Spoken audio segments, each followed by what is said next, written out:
Yes, sir. What's up, everybody? Welcome to another episode of The 116 Life right here on Sirius XM Channel 140 here on Holy Culture Radio. We have a great show carved out for YOU, man. We're so happy you guys are here. I'm not doing this thing alone. You already know I got the greatest ever to do it.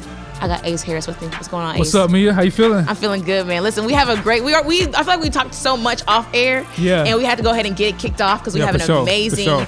guest this week, man. He is multifaceted, creative in so many different ways, and we're going to dive all into it right here. We have Robby Simon here on the show, man. What's going on, man?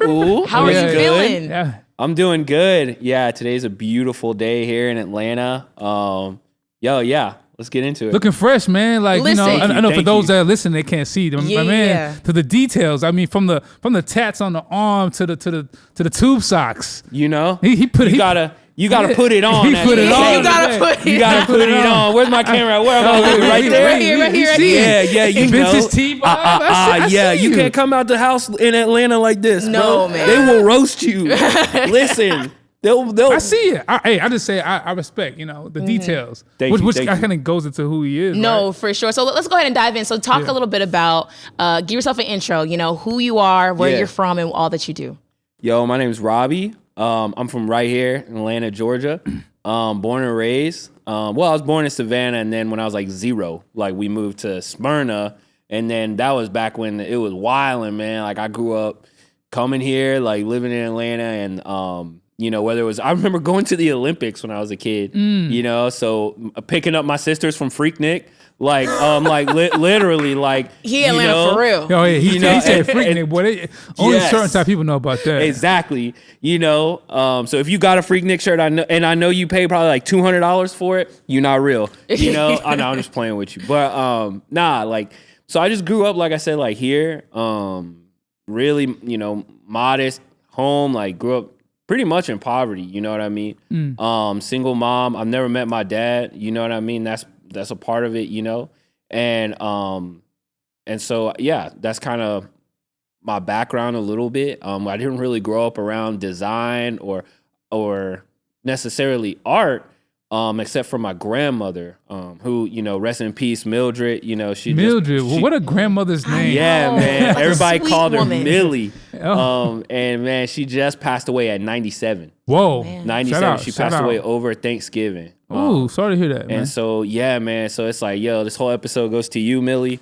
You know, shout out. You know, I named my daughter Millie, you know, after my grandmother. But she was creative. So she was a seamstress, because back in the day, she would tell me, she was like, yo, like growing up in New York, my grandma and her 11 brothers and sisters moved here from Barbados during like basically the Great Depression. And so basically in New York at the time, you couldn't be a black woman and have a job that wasn't either a seamstress or a wet nurse. And if you know what a wet nurse is, my grandma was like, I'm not doing that. So that's basically where you breastfeed other people's children. Oh, You gotcha. know? Oh, So it's okay. like, those were your two fates. My grandma was like, yo, I'm gonna be someone. You know? And so she made quilts, she made dresses, she worked for a different, you know, like a tailoring place. And then, you know, worked for a bank, and then like worked her way up. She was always crafty, always like creative in the way that she did things, you know? And so it's just wild. Like every time I talk to her, like I learned something different. So a lot of that creativity just came from being around her so much. You know, she was like my first best friend. You know, like we did everything together. And so really, yeah, that's kind of how it started for me. That's amazing. Listen, so you said creative, but I feel like you kind of like skated on it. You know what I'm saying? We got to dive into all that you do. So I know that you're a furniture designer, but you do so many amazing things. So can we talk about like how your creativity, what you currently do, but how that's progressed over time, the different things you put your hands to? Man, I think I've always been, like I said, a visual person. And so whether it's something that I think I see, I grew up, like I said, you know, latchkey kid, you know, raised by the TV. And luckily for me, I had the, you know, pleasure of like just watching amazing movies, whether it's shows or just having, being my sisters are 7 and 10 years older than me too. Oh wow. So I was like by myself a lot. Oh wow. So whether it was like I was drawing, like Pokemon, like, I remember doing that in the living room, drawing Dragon Ball Z characters, and luckily, like if you watch anime, it's like always beautifully captured cinematic moments. That's one of the key telltale signs of anime is like the picturesque quality of everything. Right. And so, I think that's what led me to my first kind of, well, not really first, but like one of my creative endeavors, which is like photography. The first creative thing I ever did though was I played drums. I played drums pretty much like my whole life. I went to school for drums after high school. I got kicked out of that school. Because I was a hellraiser. Is that a bad word? Hellraiser? That's like, I'm not trying to curse or nothing. No, you can say hellraiser. Yeah. That's I was a rapscallion, as they say. And so I was on that. I was moving. I jumped off the porch. That's what we say. Yeah. And so yeah, man, I played drums my whole life. What got you into drums? Like what? You just started like I grew up access, like what? Yeah, I grew up going to church. We grew up, in Smyrna. There's a Black Baptist church that's still there. Like it's called Greater Zion Hill. I feel like I've And it's like over there by Cumberland Mall. Okay. And so I grew up like that's where we went to church as a kid. And my barber was the drummer of the church. And I used to sit back there and like just watch him. I was so fascinated by it. And so he gave me a pair of drumsticks, and this is how I learned how to do anything. I'm gonna break it down. So like basically, I pictured myself, and this leads me into the next segue. But like I pictured myself doing that thing. It sounds stupid, but it's like it's not. Like it's like the imagination is like the most powerful tool God has bestowed on humanity. Facts. And what I was, one thing I want to say is as kids, people think that kids are fearless. They are not fearless. They're not. They fear real things. Adults fear fake things. Think about some of your greatest fears. Think about it. Everything we fear about, we imagine, like most of them, whether it's talking that conversation you got to have with your boss that you ain't had yet. That's an imagined experience. A lot of times the grace that you're looking for on the other side of that conversation comes from actually engaging in it and doing it, And so it's like, but kids are like, I'm afraid of heights. Yeah. Like this is high, or this thing is really actually going to hurt me. I'm about to get a shot, or I'm about to do this thing. We think that things that kids are afraid of are actually like childish, and the things we're afraid of are actually adult things. When really, if you told a kid like, yeah, I'm afraid to talk to my boss, they look at you like you were crazy. Why would you do that? Right. Like, why would you be afraid to like talk to the the teacher? Like, I'm afraid to do that, And like, but yeah, I think also they're probably afraid to get in trouble and like different things like that. But the point is like a lot of our learned experiences around fear, around things are part of our imagination, and it's just so powerful. We don't understand it, and so. I would picture myself doing this thing. I would picture myself like, and my home life was rough, and I really through therapy, I really discovered that it was a form of escape, because like my home life was crazy, abuse, like all of these different things that were going on at our house, like and then growing up, like sometimes in impoverished neighborhoods, is dangerous sometimes. And so it was like that was just an escape to me because I was always different. I never really assimilated to anything, and the things that I was into, not a lot of people were into. So whether it was like, especially being black, being into skateboarding, being into punk rock, as someone who's from like Metro Atlanta, I grew up in Gwinnett County. Yeah, but I'm hearing you talk and you're just spewing some gems. You're killing it. Thank you. But like. When you say Smyrna, when you say impoverished, I'm trying to reconcile. I'm like, hold on, what sector of Smyrna were you at? Back in the day, bro. Back in the day in the 90s, Smyrna was crazy. Like Smyrna, it was like everywhere. Sure. Everywhere. Atlanta really didn't just start popping until the last like 15, 20 years. I'm 32 now. So it's like back in the 80s and especially the 90s. before the Olympics, so that basically we're on the west side right now. And so whether it's like the edge of Smyrna going into the west side, you know, all of that area right there. Oh yeah, it wasn't the same as what it is now. Because it's like, and it then was nothing. When I'm hearing you speak, I'm thinking about like some people have a typecast of what an Atlanta person who's the black male from Atlanta has like a certain like typecast. Yeah. But then I'm hearing you talking, I'm like, no, this is like giving me like Childish Gambino, Andre 3000, because you're from Atlanta. Yeah. But Atlanta's very multifaceted, the kind of people we produce. And I think sometimes the artistic, eclectic people don't get enough like credit for being like from the city. So say more about that growing up. Oh, yeah. When you're not assimilating and stuff like that. Yeah, man. Like I said, so, you know, because I didn't assimilate, because I didn't, you know, really fit into, like you said, the not typecast, because I believe that honestly, like black masculinity or the African American expression of masculinity back then, you know, and even now, it's not bad. It's different. You know, I think a lot of times people will look at like the nerd, like the Lupe Fiasco, like, you know, or Pharrell Williams, you know, which like my sister I remember my sister growing up, actually, she used to tell me, she was like, you remind me of Pharrell. And I was like, who is that? You know, because again, my sisters are 7 and 10 years older than me. So by this time, you know, I mean, they was in it, you know, they was in the culture. So it was like, yeah, let me hand you this NERD CD. Right. And like literally handed me like the CD with the pamphlet. And I thought Pharrell looked so cool. Like, and I was like on the cover, they were sitting on the couch like, you know, playing PlayStation. And I was like, whoa, this is so tight. And I loved like the logo that was designed by Shepard Fairey.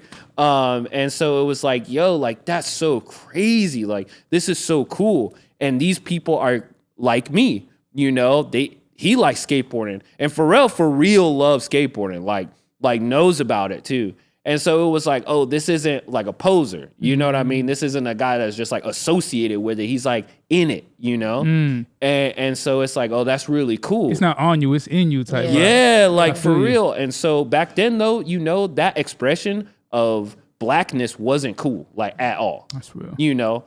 And so for real, that's what I mean by sometimes it was like low key dangerous. Like you would get popped off on, or like you get in fights. You'd have to defend that. Yeah. You know, you gonna wear them skinny jeans. You better give me a reason. You know what I mean? Like, hey yo, like it's like yo, you bought them things from where? Like, hey yo, like we fighting. You know what I mean? Like it's like it was like what I don't understand that, but it was just kids being kids, and I think a lot of times it can lead to self-hatred if you don't have an outlet. So for me, it was drums.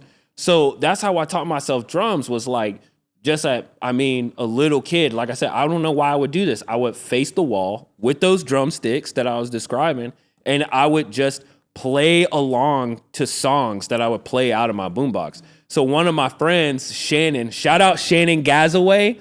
I haven't seen you in years, bro. I don't know where you at, but thank you. You changed my life, dog. We were sitting on the bus, and if you knew back then, they didn't have wireless headphones, so you had to take the earbud out one ear, and you had to stick it in your partner's ear on the other side, bro. That was pre-COVID. Y'all don't know nothing about that. And so it was like you had to stick it in your partner's ear. So it was like, yo. So me and Shannon, bro, we was best friends. And he was listening to Green Day's Dookie. That's literally classic, the name of the album. Classic. If you don't know, I know about that. You know. Classic. But for all the viewers that don't know, Dookie is an album by a pop punk band called Green Day. And but I remember hearing that, and I was like, I want to hear more of this.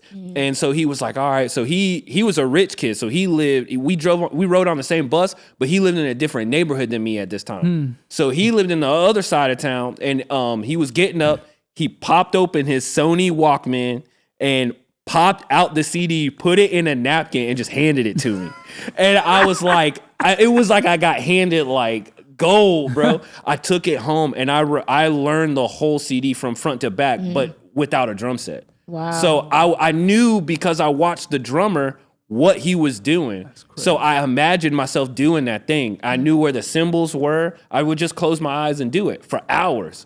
And again, like, you know, post-trauma therapy, I realized that was a form of escape, but it helped me. It helped secure me. It kept me out of trouble, you know, because there were, like, you know, like anywhere. There were just kids doing the wrong thing, people doing the wrong thing, and that just kept me safe. So naturally, because I got into that style of music, I also didn't fit in with another group of people, which were Christians, you know?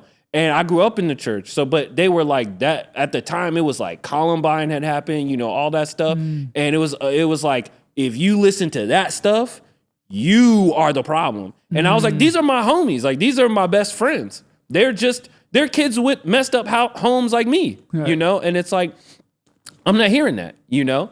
And so that, like I said, that led me into like rebelliousness. So I went further, you know what I mean? Like I went further down the rabbit hole, got into punk and hardcore. So like, and the thing was, people didn't realize that black people were a part of these forms of music since the inception of them. They coexisted with these people. So whether it was Bad Brains, who literally is the first hardcore band ever, or Death, who's the first punk band ever, or Pure Hell, another, like, that's literally like, I think even before Death. But all these people. These names, boy. Yeah, like, it's amazing. You know, but they were all black. All these bands were all black, you know, and it was like, that was crazy, you know? So it's like these forms of music that they were saying we didn't have any business being in. I was like, you guys got crazy. Like, you know, like it was like Bad Brains is like, they're legends, you know what I mean? And it's like, that's awesome.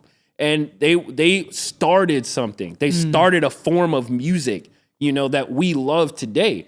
You know, I mean, hip hop artists everywhere, you know, like whether, I mean, it wouldn't be a big deal if you saw Yeet in a Bad Brain shirt. Wow, you know what I mean? You know, it wouldn't be weird. It would be like, oh, he's representing part of that culture. Sure. Rebelliousness, or like, that's what they thought it was, but it was like a positive outlet of negative energy.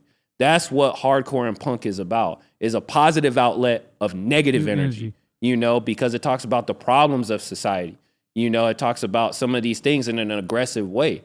You know, I mean, and that's what's cool about it. So that's kind of what led me down the path of just kind of being different. Listen, one thing I love about you, Robby, is that you take ownership of not just of the things that you love and the things that the culture you're a part of has, but who you are. You know what I'm saying? And if you just now tuned in, you tuned that in at a great time, because I feel like at the next segment, we're going to dive even deeper into like your upbringing, even being in Atlanta, where you got into your creativity and all of that. Listen, y'all, you do not want to go anywhere. It's the 116 Life right here on Holy Culture Radio, Sirius XM Channel 140. We'll be right back.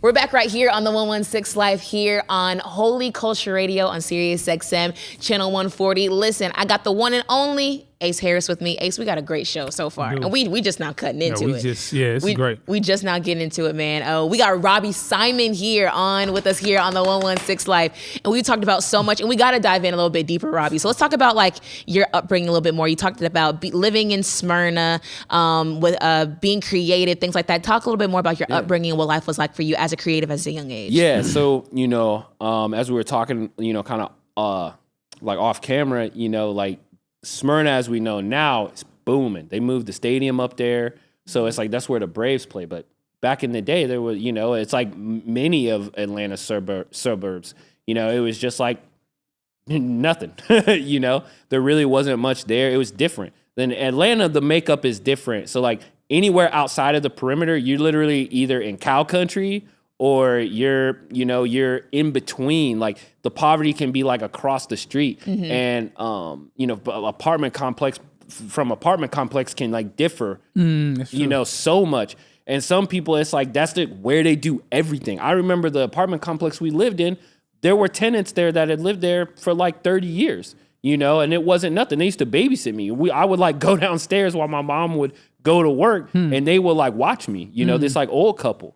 You know, that's what's crazy as well, is because like back in the day, you actually had old couples living in apartment complexes. Now, I don't know if you know, I don't know the last time you seen like an elderly couple in an apartment complex. They got assisted living vibes. You know what I'm saying? Yeah. So it's like, you know, the makeup is just different, you know, domestically everywhere.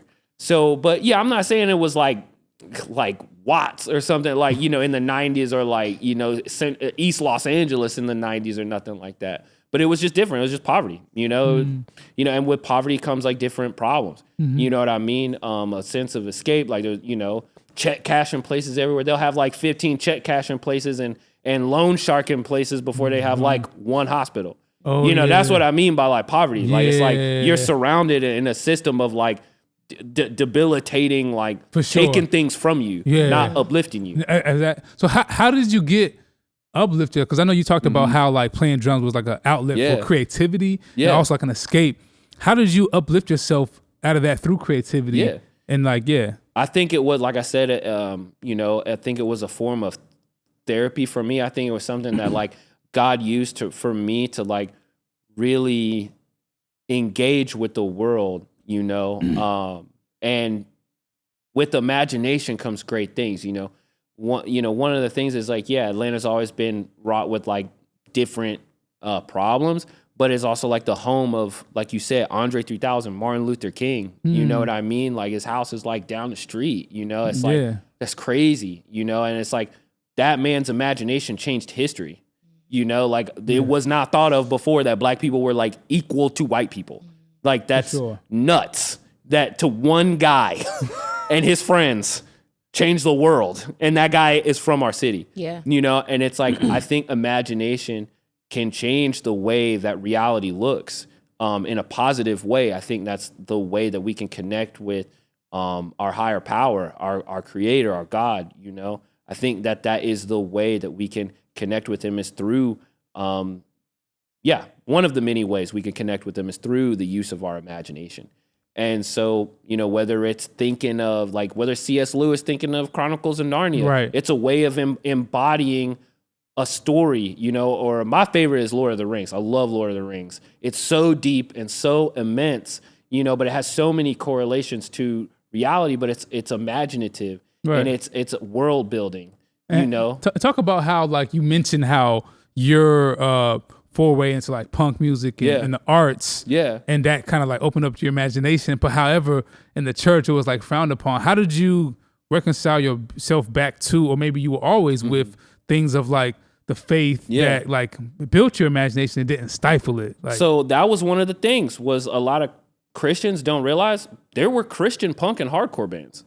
Like they would, like I remember in Orange County, there would be these like monks who would like come to shows with like pamphlets. They still print the zines now. It's called Death to the World. And it's about their Orthodox monks, so like Eastern Orthodox monks. And they would come to punk shows and like pass these pamphlets out. Spirituality has always been a part of punk and hardcore, whether it's the Hare Krishnas, like that's I think another Middle Eastern like traditional religion, or whatever. But spirituality is always a part of it, because again, it's like you engage in something. It's one of the only things where like the people performing the music and the people receiving the music are in on the same thing. They're at the same level, and there really is a spirit of like talking about issues, talking about problems, or just using your imagination to tell a story and it connecting with the audience or your demographic, and being able to just be like, imagine someone being able to stage dive at a Beyonce concert. That'll never happen. But it's like her music connects with so many people. Hardcore is one of those things where it's like, it connects with me the same way, but I can engage in it. I am a part of the show. I am a part of the performance. There's no difference. There's no separation. And so, but yeah, like those ideals were always in the spirit of like hardcore, whether it's like bands like Advent, my favorite band. My son's middle name is Advent because that band changed my life. Like in what way? Man, like they have a song called Revival, and I think the lyrics are like, there's a light in my heart, a catalyst to ignite the spark. There's a name on my tongue, Emmanuel, God with us. And there's atheists screaming this. There's Christians screaming. So if it's good, it's good. Are you saying like a punk Christian band? Yeah, called Advent, my favorite band. That kind of like changed your life and how you bro. view And it's so dope, bro. Yeah, it's like it made me realize like, oh, like I don't have to be like them in there because like them in there, they're, no offense, they were haters. You know what I mean? Like it was like, I don't have to be like them in there. I can express myself. I'm sorry, I'm thrown right now because all I see is like a young, fly, rebellious, like skater black kid, like bucking back at the deacons and the aunties, them in the black church. That's like y'all haters back there on the back pew. Yeah. Shout out to all the haters. No, and they just being like, man, that was a hellion, man. Yeah, I mean, and I think they didn't have the tools. Nah, yeah. If you went to the black, they probably just didn't have the tools to understand that the faith is not boxed into this culture. Correct. And you were able to find and discover using your imagination other people that were expressing their faith authentically to the way God made them. Yeah. And that kind of gave you a space. I mean, if you didn't have vans like Advent, how would you have found a safe space and a way to lead you to the Lord in a way that was like authentic to you? You know what I'm saying? Yeah, and I think it's beautiful. I think all expressions of faith are beautiful. I like a lot of people are like, the Catholic Church, that seems like a too like religious, or this or that denomination, it seems like too like stuffy. And it's like, nah, tradition is beautiful. Yeah. Like, I remember learning about Ethiopian churches. Ethiopia as a Christian place, like their churches date back to Jesus, literally Jesus, the time of Jesus.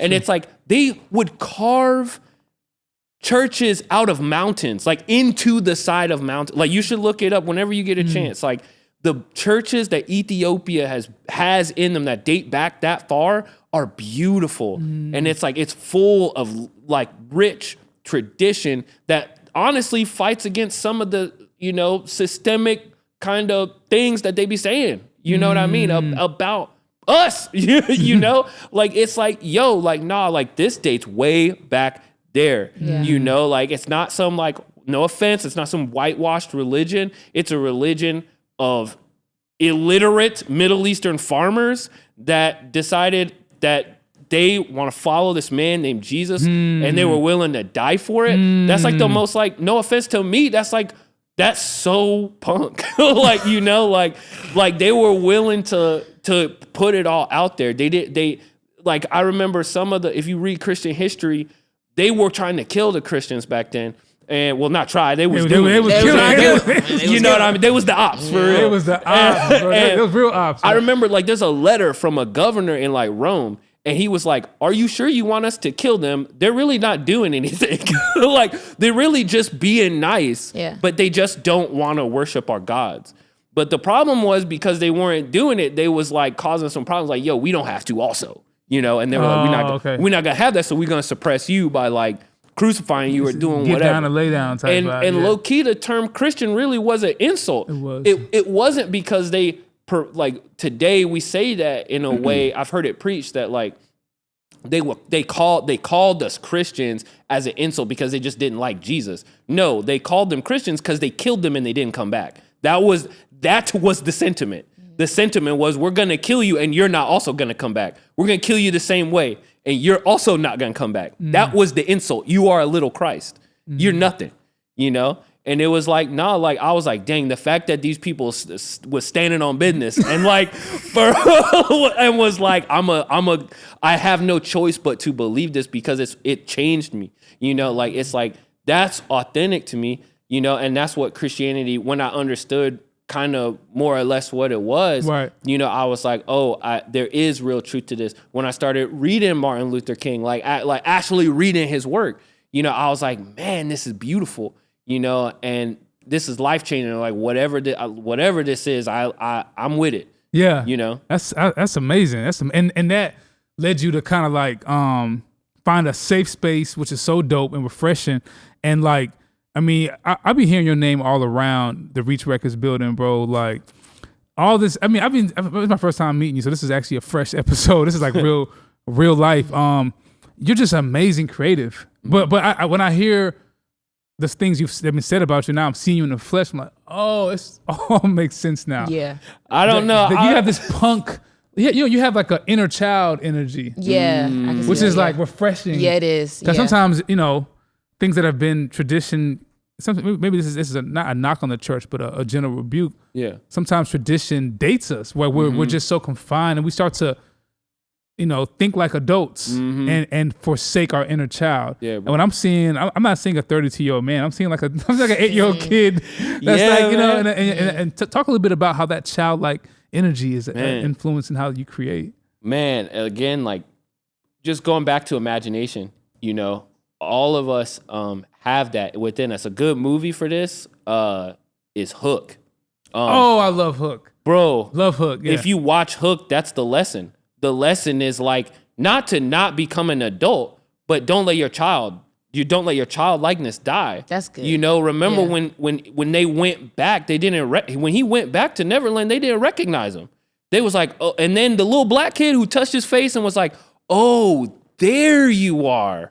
Once he got back into it, having kids revealed that to me. Cause I was like, bro, like I was playing with my son. I was like, I don't want to do this. I don't want to be down here like playing with little army men. It took me a while to get back into that muscle. And I started crying because we watched Hook. And I was like, that's me. I'm Peter. I'm Peter as a businessman looking at his son like, why don't you grow up? Like when I'm like, dang, no, I'm the one that grew up and I'm the one that's like failing, you know, not failing in a bad way, but I'm like, yo, I missed it. Like this ain't it. Like this is not it. You know, it's like you can have responsibility. No one's saying be irresponsible and stupid, but like, but for real, like you don't have to let your inner child die. And that is how we embrace not just creativity, but art. Like art can't be creativity is problem solving. You know what I mean? Like a person that can be equally as creative operating a Google Sheets document as a person who is figuring out what paint to buy for their painting. Like it's just problem solving. Being creative is problem solving. Making art is an expression of who we are. We all make different art creatively, right? We problem solve for these things creatively to make the art that we want to make. You know, but art in itself is a childlike process that brings us back to, again, the faith of children, like what we were talking about at the top of the show, which was like, you know, the fears that we have as adults are honestly not all, but like a lot of the fears that we have, we use our imagination in the wrong way. You know, like, I mean, like I said, I use my imagination to like get anxiety or imagine, you know, coming home and this gonna be a mess and and it's like, I'm not even there yet, you know? Like I got bills that are coming. Like if you are thinking about the future that has not happened yet, you are using your imagination. You know? Like if you are picturing something in your mind that has not happened yet, you are using your imagination for bad most of the time. You know? And it's like, why not use that in a positive way? Children use their imagination in such a positive way. It's powerful. And it's like you can launch yourself into I believe like what God had for you, you know, what God has for you, you know, by using your imagination. And it's powerful. That's so dope. That's so crazy you say that because earlier this week I came across just reading I think Matthew, I believe, but wherever Jesus says where the greatest in the kingdom is those who have faith like a child. You know what I'm saying? To be able to believe those things, have faith, that starts in your imagination. You know what I'm saying? And I feel like I'm with my people. Only because I'm telling y'all, I'm 26, but I'm really 12. I promise you. So it's so important, especially in a creative sense. People just, they did for you to have touch with your inner child, though, because it's like the possibilities were endless when we were kids. You know what I'm saying? So be able to create art in all its possibilities and not have any boxes, but you have to have that imagination. And when we come back, we're gonna dive into the Play.Room and to all those other things and to where you're able to put that imagination. So don't go anywhere. It's the 116 Life right here on Holy Culture Radio, Sirius XM Channel 140. We'll be right back. And we're back here on the 116 Live here on Holy Culture Radio, Sirius XM Channel 140. We were having conversation off air, but we had to just stop because we know we had to get this on the mic. And we were talking about, I'm going to go ahead and pass it off to you, Ace, because you were bringing up something very vital that you want to talk about. Yeah, I mean, you were saying how you were playing with your kid, playing with the army toys on the floor. I have a kid, I have 3 kids, so I definitely like relate to that. And you were like, man, this is so, you know, like dreadful, essentially. But you started to see yourself in that child and watching that movie Hook, and something hit you.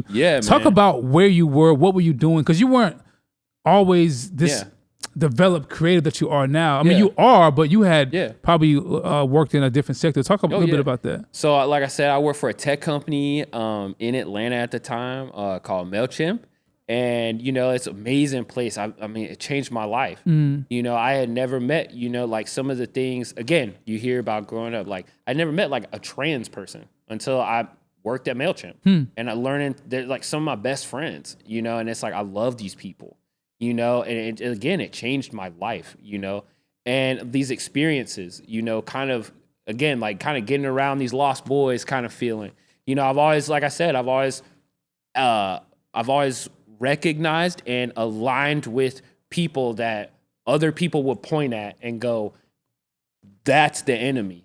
And it's like, that's just kind of crazy that we are a part of a faith. We're like it's like, or in America, in the West, that's my kind of one rebuke is like, it's like, that's kind of crazy that we're like the only church in history that has the freedoms that we have, but also like the very people you're saying we're trying to save are the enemy.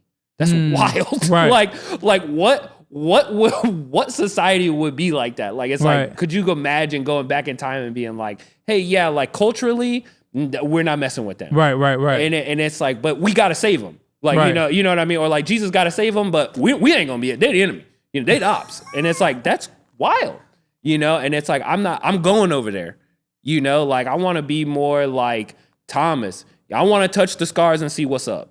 You know what I mean?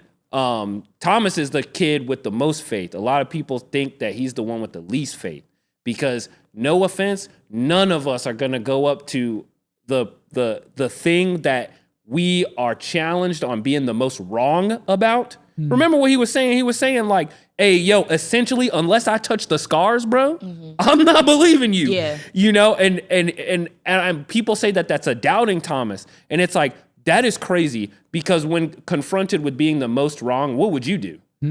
Like, this is God we're talking about. Like, he's talking about touching the scars of Jesus Christ. Right. Like, I'm getting defensive when my wife tell me I didn't flush the toilet. You know what I'm saying? I'm getting defensive off of nothing. Right. This person is confronted with being wrong about the eternal Jesus Christ. Right. And he's like, I'm gonna see about it. You know, and I'm like, that's real as a kid. Like, that's another childlike faith moment. But at the time, I was working at MailChimp, changed my life. And man, I mean, these people started revealing things to me. I had kind of like eyes to see about just the way that businesses should run. They were compassionate about their employees. You know, the things that they would do for us. That was my department. Was I would like, you know, if it was something like building a set like this in MailChimp, that was our department. That's what we would do. I didn't know how to do none of that. What I was doing before that was I was making $10 an hour printing MailChimp's t-shirts at our t-shirt printing factory. So I was getting sweaty, I was getting dirty, and I low-key, like, I was like, what is this MailChimp thing? You know, like, it's like, you know, their emblem is like a little chimpanzee. And I was just like, I don't understand it. Like, okay, whatever. So I would meet the design team, and I was like, oh, this is like a real business. It's like, you know, okay, I'm gonna need to see about this. So my wife eventually like babysat for somebody on the team. I got an interview, and you know, I joined up. And then after that, man, I mean, I didn't know how to do nothing. I couldn't read a tape measure. Like, if it was 1 or 2, you were good. Wow. But if it was any of the little ticks in between, I didn't know what that meant. You know what I mean? Like, wow. I ain't know nothing. But I told him, I was like, dude, I can learn anything. I promise. You know, and it goes back to that thing we were talking about in the other segment where it's like, yeah, I just imagine myself measuring things. Wow. And I would like look up YouTube videos about how, like, and I just got this like yearning for more, you know, but it was fueled by my imagination, you know, and then through that, you know, you start watching videos. I'm like, this person's measuring this thing. And I'm like, dang, man, you know, like, this is kind of cool. Like, wood is crazy. Like, you know, and it's a way to, it invited me back to just, again, like creation itself, you know, like, it's like how many times we pass trees in Atlanta, the city in trees, you know, and it's like, we just don't think nothing of them. Yeah. And it's like, the beauty is like inside the tree, you know, like this stuff just grows out the ground for free. I don't have to do nothing. You know what I mean? Like, that's crazy.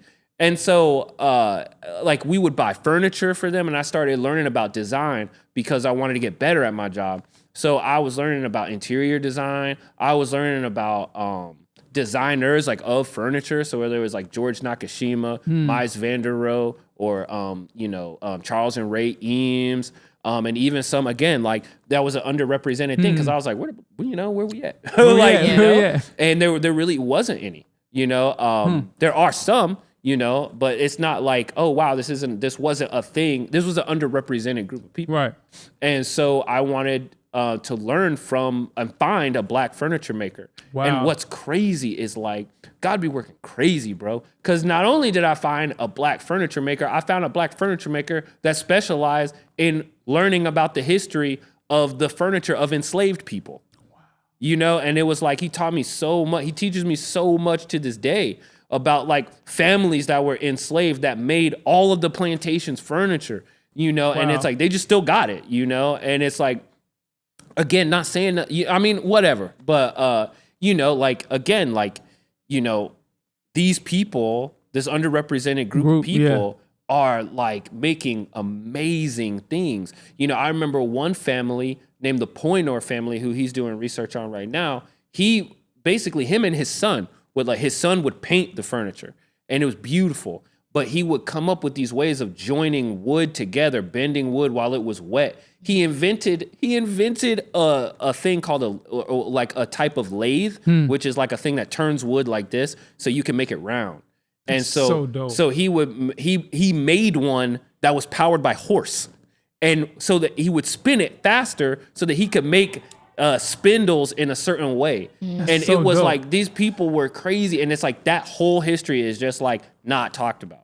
So you were like on the job, and then you just discovered furniture, and then that led you to like, did you think you'd be designing furniture? No, like what? I didn't know anything about design. I just knew like, this is beautiful, you know. And I started, again, because I was raised by the TV. It all started making sense. Like, it was like, I've seen this on TV. Like, I've seen this piece of furniture in like a Pharrell video. I've seen this I've seen it. So the cultural touch points, the moment, what I didn't realize I was doing was like really what businesses do. I was finding an audience, and in my brain, like, I was like, oh, like, we do this. Like, you know, this has been a part of our culture, you know, and this has been a part of who we are. And I was learning about it from a business that makes businesses. So all I had to do was show up for the events, and I learned how to build one, you know? So it was like, I got the on-the-job training for both things at once, you know? That's great. And so in the pandemic, we weren't able to go into the office. Right. So, because our job is the office, it's not at the office. Right. And so it was like, I was going nuts. You know, I've worked there for like 7 years. So it was like, dude, I was like, I can't be sitting in the house. And so I hit up, you know, my woodworking mentor, and I was like, yo, I think I got time now. Can you start teaching me? You know, and then I got introduced to what's called a makerspace. And a makerspace is like, basically, they have like all the tools there, you know, or certain tools that can cater to what you want to do. Wow. The one that I go to, it's called Mass Collective. It's also here on the West Side. It's a beautiful community full of people that have taught me so many things. I remember I needed to like some information on how to make an LLC, and like the owner was like, yo, I got you, like blah, blah, blah. And, you know, so it's like everything, you know, so it's like whether I learned, you know, okay, well, backtracking, I designed a dining table, me and my woodworking mentor. I already, because again, I started that process of like digging. I was like, if I built furniture like years ago, like for no reason, I was like, if I built furniture, where would I get the wood from? If I built furniture, where would I, like, how would I run my hands across this machine? And I was like, oh, that's the same machine when I got in there. And by the time I got in there, I kind of, like, it's not that I knew what I was doing, but I had pictured myself doing it. Imagination. Yeah. Again. I had pictured myself doing it so much because it would make me just happy to think about it, that I knew kind of what I was going to do once I got used to like feeling the vibration of the machine through my hands, running the wood over it. And then you turn it over and it's just like this beautiful like wood grain, you know, and all of these different elements of the tree that are right there. It's like you want to keep doing it. You want to reveal more of it. You want to finish your piece that you're making, you know. It's this like kind of journey of endless discovery until the end.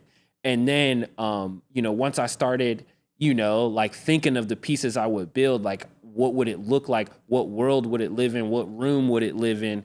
You know, sometimes I remember Virgil Abloh, who I praise very much because he taught me a lot. You know, like he taught me a lot. What were some of the things he taught you? Like, what did you pull from him? Man, he taught me that sometimes the room that the piece goes in is more important than the piece itself. You know, that if I design something that's a trash can and I put that trash can in an art gallery, it's art.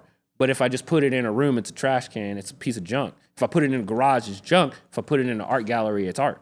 And it's like, wow, like art can be anything, you know? And so then once that unlocked itself to being a table can be anything within these certain parameters, that made me, allowed me to kind of go play with Legos like you would as a kid. You know, like it's like it can take any shape. It can take these shapes. And so if you ever look at my pieces, anybody, you know, I try to design them with these shapes in mind, like different, you know, like kind of like they're from another world, you know, like Dune or something, you know, like I love Dune. Dune is such a good story, and it's like other world. Like it's to me, my whole motif is, if I have a problem with society, you know, like, and what all these things are, if I change the way that it looks, maybe I can change the way that it is, you know? That's great. That's great. So I'm not. It's crazy. Now we're talking, and it all makes sense with your with having Play.Room and you having this childlike. You know what I'm saying? Like it's all making sense. So now I want to talk about Play.Room a little bit. So what is your goal for Play.Room? You know what I'm saying? Because I know that you have your collection of all your different furniture pieces, but I know because your mind just goes so far, you're inspired by so many things. I'm just curious to know, like, what is your end goal? What's the biggest you want to see for Play.Room?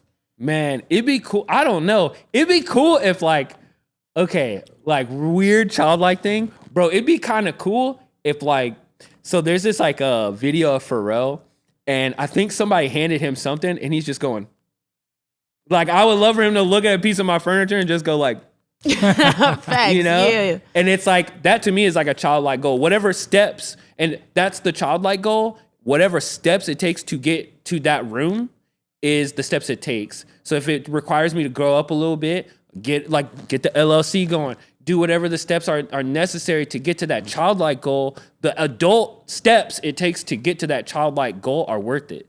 But I can't, if I make a real literal business style goal, I think it'll drown me. Man, this reminded me of what Jerry Lorenzo said on his article recently. Yeah. Kind of the similar thing with his new line about this is like a successful company. Yeah. Obviously fear God and very faith inspired, but he's echoing what you're saying about he doesn't set business metric goals. Yeah. But his goal is based on what he wants the experience to be for the end user. Yeah. And it's so countercultural, even as we're sitting in a record label and be where we sit with data and stats and metrics. But I think that's super dope that you're leading with the creativity. Yeah. And that's where it came from, which is literally being in a playroom. Yeah, man. And I think the analogy of that playroom in light of you playing Army Men with your son. Yeah, man. That's kind of coming full circle where it's sit down on the carpet, get into the playroom, have fun, and let that imagination lead you to something greater. Oh, yeah. And the other thing for a Play.Room that I want is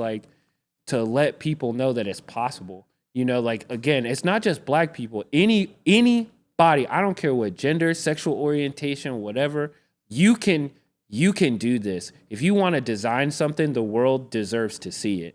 And there are ways to make it possible. That's the one thing that's common about when people see me, you know, it's not just me as a Black person, but all of the different subcultures and things that you touch. Some of my friends in hardcore bands have, whether it's dang, they see it's I've always wanted to do that.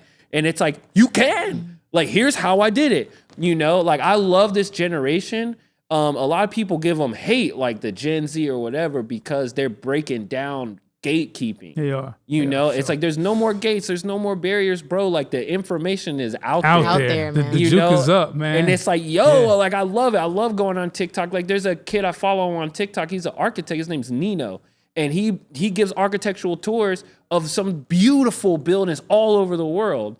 And it's that's awesome. I get to show that to my son, and it's you could do that. When I was young, they didn't have a show about architecture on anything, but it's it's in my hand, and it's a kid made a career out of doing it, a kid.